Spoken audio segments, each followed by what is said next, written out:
Ndonsa, il y a quand même une forme de gravité dans ce que vous dites. Vous dites que le Gabon du président Oligui est beaucoup moins démocratique que sous Bongo Numa. Je me souviens, journaliste, euh, on a tiré à bout portant sur des Gabonais en 2016 au QG de Jean-Ping. Le président Oligui a-t-il déjà tiré sur quelqu'un, sur un Gabonais? Ah ben si. Ah, il a déjà tué Ah des ben Gabonais? si. Ah ben si. Ah ben si. À quelle Depuis localité? lors, il y a beaucoup de personnes décédées. Il y a des militaires décédés. Il y a des procès qui n'ont pas été tenus. Il est coupable de cela. Et puis, du temps d'Ali, Oui. quel rôle jouait-il? Où était-il? C'est lui qui était chargé des renseignements généraux. Et les renseignements généraux, c'est eux qui parlent à l'oreille du pouvoir. Donc il n'a jamais changé de place. C'est un tortionnaire, il a toujours été. Et il y a des dossiers qui existent, en tout cas moi, j'en ai certains, sinon beaucoup.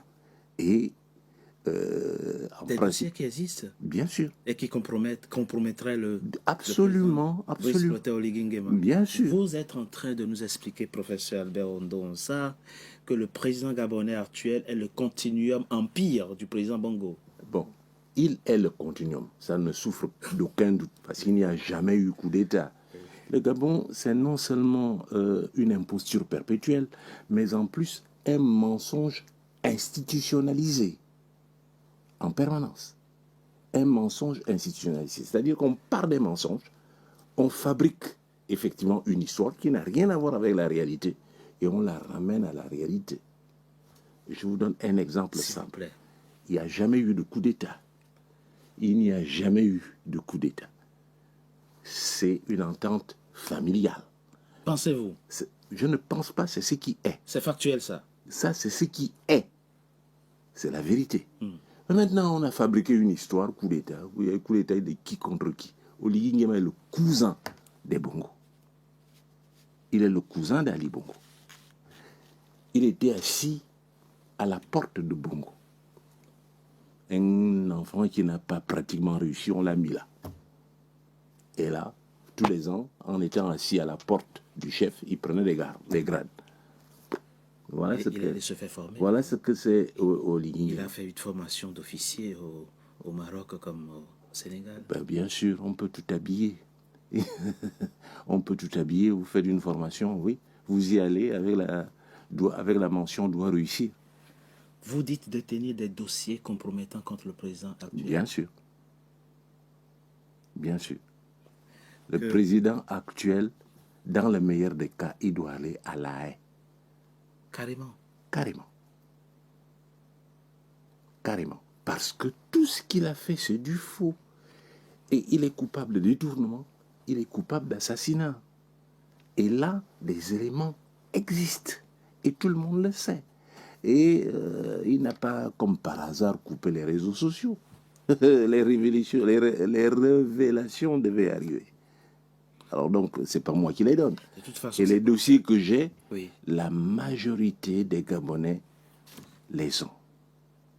Un grand nombre de Gabonais les a. 2 points très rapidement pour finir cet échange, professeur Albert Ondonsa. Dans quelles conditions avez-vous quitté Libreville? Vous avez été reçu par le président actuel. Comment doit-on s'imaginer vos échanges, vos derniers échanges, je dirais, avant que vous ne quittiez votre pays, le Gabon? Alors, je vais vous parler de 2 échanges. Le premier échange a eu lieu à la maison. Chez vous? Chez moi. Oui. Il est venu me voir. Il a demandé à venir me voir. J'ai donné l'autorisation qu'il vienne me voir pour qu'on discute. Eh bien, il voulait que je me mette derrière lui. J'ai dit, ce n'est pas possible. Vous êtes venu par révolution de palais. Et à l'époque où j'en parlais, j'ai donné un nom, Pascaline Bongo, qui avait des problèmes avec son frère. C'est des problèmes familiaux. Il fallait trouver quelqu'un de la famille qui pouvait effectivement occuper ce poste en attendant que l'idylle qui est à l'extérieur vienne occuper ce poste. C'est un problème familial parce que la famille pense que le pouvoir, il est famille. Et à partir de ce moment-là, personne d'autre ne peut venir là. Alors donc, il voulait que je me mette derrière lui. Il ne l'a pas sorti. Mais je l'ai bien senti. Ça, c'était le premier échange. Premier échange. Chez vous. Ensuite, il y a eu une deuxième rencontre. Deuxième rencontre, je suis allé à OIM. Je suis allé à OIM et je pensais au moins que quelque chose allait en sortir. Rien n'en est sorti. Ensuite, de l'extérieur, on m'a demandé d'aller le voir. Parce que précisément, cette discussion, elle ne venait pas. Je voulais une discussion de fond. Que faisons-nous? Moi, j'ai été élu. J'ai le document qui atteste que j'ai été élu. L'organisme chargé de la centralisation de l'organisation et de la centralisation des résultats a sorti un document en bonne et due forme. Je l'ai.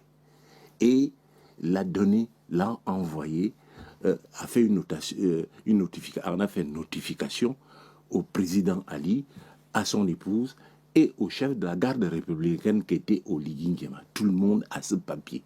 La majorité des Gabonais qui ont pignon sur du long, dont j'ai ces résultats. Ça ne souffre. Il ne restait plus qu'une chose, c'est que les résultats soient confirmés par la Cour constitutionnelle. C'est là que 5 ressortissants du Haut-Togo se sont réunis pour dire qu'on ne peut pas accepter que le pouvoir nous échappe. On ne peut pas accepter qu'Albert Ondosa vienne au pouvoir.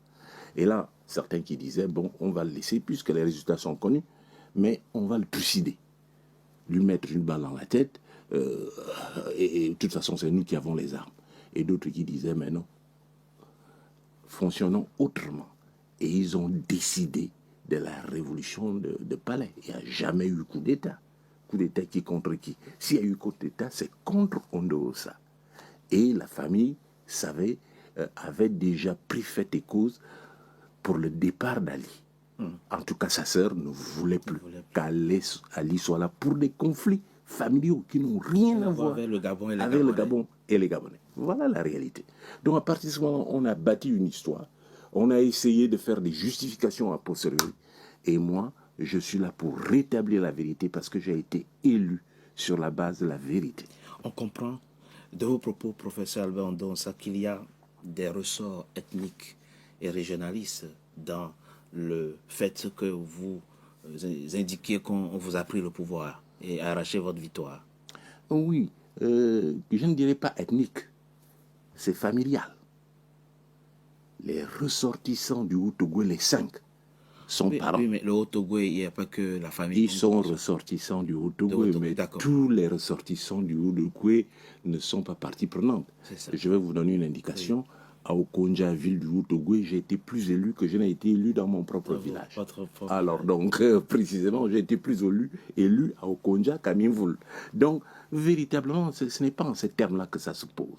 Ça se pose en termes de famille et des gens qui ne veulent pas perdre leurs intérêts. C'est quand même 17% du pétrole qu'ils ramassent, c'est 17% du bois, c'est 17% du manganèse et 17% des autres ressources. À partir de ce moment-là, c'est ce qu'ils défendent. Et ils sont prêts à le défendre. Mais j'ai dit que le Gabon n'appartient pas à une famille. Le Gabon n'appartient pas à une famille. Et à cette deuxième rencontre, ce que vous auriez souhaité, c'est que ce soit plutôt lui qui se mette derrière vous et qui vous donne le pouvoir à ce moment-là. Bien évidemment, c'est ça qui était normal. Maintenant, moi, je l'entendais. Et lui, il avançait. La particularité de ce monsieur, et je n'aime pas parler, me focaliser sur des individus, c'est qu'il n'est pas stable dans la tête. Vous passez 15 minutes de conversation, il parle pendant 12 minutes. Je vous laisse la responsabilité. Je le dis, j'assume ce que je dis. Il est une institution aujourd'hui, on lui doit le respect. Non, attendu. Il n'est pas une institution, il est une institution par défaut. Et on dénonce tout ce qui est faux. Voilà dans quelle posture je me trouve. Et ce n'est pas parce que c'est une institution, mais non. C'est une institution doit être critiquée. Si nous sommes dans un pouvoir démocratique, on doit montrer ses déviances pour qu'elle se corrige. Alors donc, pratiquement, moi, je ne mets pas des œillères, je ne me bouge pas le nez. Oui. Je le critique de manière ouverte, d'autant qu'effectivement, c'est un faussaire. Il a pris une victoire. Je vous laisse la responsabilité. Bien évidemment, j'assume ce que je dis. Moi, je ne suis pas quelqu'un qui... tous les Gabonais me connaissent. Moi, je ne suis pas quelqu'un qui fait dans la dentelle. Je dis les choses telles qu'elles se posent. Sauf que je ne mens jamais. Chaque fois que j'avance quelque chose, j'ai des preuves de ce que je dis. Professeur Albert Ondonsa, vous dites le président actuel est une institution de fait, en réplique à ce que je disais. Je sais que le Gabon regorge de compétences, d'intellectuels. Ce n'est pas le sujet. Mais on sait aussi que objectivement, il est au pouvoir et il va y rester longtemps. Est-ce que ce n'est pas finalement un gâchis que le professeur Albert Ondonsa, qui a tant d'idées, qui a de grandes idées pour son pays, le Gabon, soit comme ça contraint à l'étranger, enfin, je ne vais pas parler des îles, mais contraint de vivre à l'étranger, loin de son Gabon natal, alors qu'on aurait pu bénéficier de ses compétences. Alors, le problème, c'est que moi, nous étions alternants 2023.